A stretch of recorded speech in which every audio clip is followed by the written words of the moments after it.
Laki ng grill pan. Susubukan nating mag-ihaw ng bangos dito sa grill pan. Ito yung nakuha ko ng Christmas party. Ito yung ni-request ko. Ang laki niya. Maski 2 bangos kasya.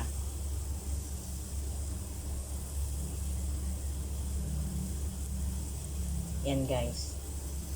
Mag-ihaw tayo ng bangos para masubukan natin tong grill pan na isinalang ko sa kalan. Ayan siya.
Ayan guys, maya maya natin babalik na rin kasi kakalagay ko lang, pinainit muna natin yung grill pan syempre bago natin inilagay. Sinalang ko lang siya na sa kalan, sa ordinaryong kalan lang. Itong grill pan na to, pwede siya sa uling, sa kalan, pwede rin siya sa electric.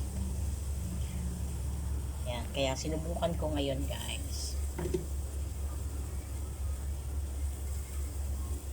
Sa TikTok to in order itong grill pan na to. Malaki siya, maski 2 bangos kasya.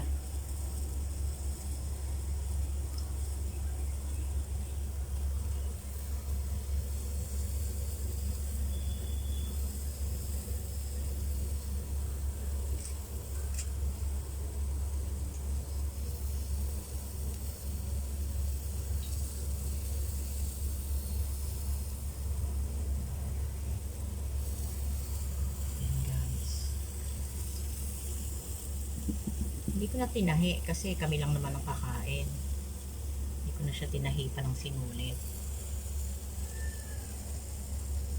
Pero kung handaan at may mga bisita, syempre, tatahi natin.